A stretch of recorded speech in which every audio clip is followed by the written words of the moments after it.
Hello दोस्तों, आपका स्वागत है मेरे इस YouTube चैनल पे मिस्टर इलेक्ट्रिकल क्लासेस में। आज हम जानेंगे एसी में टन क्या है, 1 टन बराबर कितने किलो वाट होते हैं। क्या एसी में टन एसी की वजन होती है? आप सोचते होंगे कि एसी में टन उसकी वजन होती है। नहीं, ऐसा नहीं है। एसी में टन एसी की वजन नहीं होती है।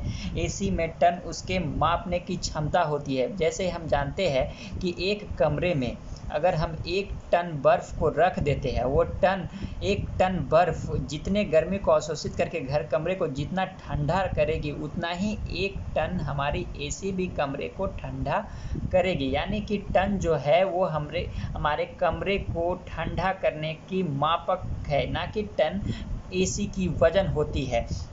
इसको हम लोग मापने के लिए BTU का इस्तेमाल करते हैं। BTU क्या होती है? ब्रिटिश थर्मल यूनिट होती है। ये क्या होती है? British thermal unit. British thermal unit क्या होती है? अगर कोई भी वस्तु है, अगर वो जिस टेम्परेचर से, जिस तापमान से गर्म होती है और जिस तापमान से वह ठंडा होती, जिस तापमान से गर्म और जिस तापमान से ठंडा होती है, जिस एनर्जी से होती है, उस एनर्जी को मापने के लिए जिस मापक का इस्तेमाल किया जाता है उसे BTU कहते हैं। 1 टन में कितने किलो वाट होते हैं ये हम जानेंगे। पहले हम जान लेते हैं कि 1 BTU में कितने किलो वाट होते हैं। 1 BTU में 0.000293071 किलो वाट होती है। 1 BTU में कितने HP होते हैं? तो 1 BTU में 0.000393014 HP होती है। और 1 टन बराबर जो होती है वो 12,000 BTU होती है। अगर हम 1 टन में कितने किलोवाट होती है ये जानना है तो हमें 1 टन को क्या करना होगा? 1 टन यानी कि 12,000 में गुना करना होगा 0.000293071 बराबर। जब हम इसको 12,000 में 0.0029307 को जब हम गुना करते हैं तो हमारा जो रिजल्ट आता है, आंसर आता है, वो 3.516 किलो वाट होती है। यानी कि 1 टन में 3.5168 किलो वाट होती है हमारा। यानी कि हमारा 1 टन का एसी वो कितने किलो वाट का होता है? 3.5168 यानी 3.518 किलो वाट की होती है। और 3.5 BTU बराबर होता है 1 वाट।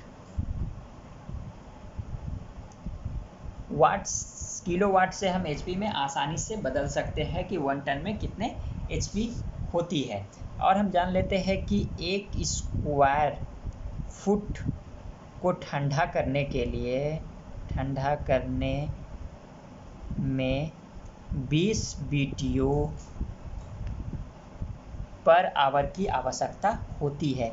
यानी अगर हमारा कमरा 100 स्क्वायर फुट की है, यानी कि 10 गुने 10 10 × 10 का जब हमारा कमरा है तो हमें 1 टन AC की आवश्यकता होगी उस कमरे को ठंडा करने के लिए। अगर हमारे कमरे का जो 150 स्क्वायर फीट यानी कि 10 गुने 15 लंबाई और चौड़ाई है तो हमें 1.5 टन AC की आवश्यकता होगी। 200 स्क्वायर के लिए हमें 2 टन AC की आवश्यकता होगी उस कमरे को ठंडा करने के लिए। अगर हम AC को 25 डिग्री सेल्सियस पर अगर हम टेम्परेचर को रखते हैं तो वो AC हमारे कमरे को अच्छी तरह से ठंडा करेगी। ये ना कि हम उसके टेम्परेचर को कम कर देते हैं, 18 डिग्री 17 डिग्री कर देते हैं तो वो हमारा AC कमरे को ज़्यादा अधिक ठंडा कर देगी। ऐसा नहीं है, और हमारे वो बिजली को बढ़ाएगी और हमारा जो एनर्जी जो खपत होगी वो अधिक होगी। इसलिए हमें AC का जो टेम्परेचर हमेशा 25 डिग्री 26 डिग्री 24 डिग्री पर सेट करके रखनी चाहिए, जिससे हमारा AC अच्छा रिक्वायर्ड होगी और हमारे कमरे का टेम्परेचर भी अच्छा रहेगा। आज हम जानते हैं कि 1 BTU क्या होता है। What is BTU? BTU क्या है? It's a form of measurement that measure energy. 1 BTU refers to the amount of energy that required to the increase the temperature of a pound of water by 1 Fahrenheit। कि इसका यह है कि अगर 1 pound पानी का तापमान 1 फ़ारेनहाइट अगर हमें बढ़ाने के लिए जितनी गर्मी यानी जितनी गर्मी की मात्रा की आवश्यकता होगी उसे 1 BTU कहेंगे। ये आज का हमारा टॉपिक था। एसी में टन क्या है, 1 टन में कितने किलो वाट होते हैं, मैंने आपको समझाने की कोशिश की है। मैं आगे इस पर और भी वीडियो बनाकर आपको समझाने का कोशिश करूँगा। फिलहाल इस वीडियो में इतना ही। धन्यवाद।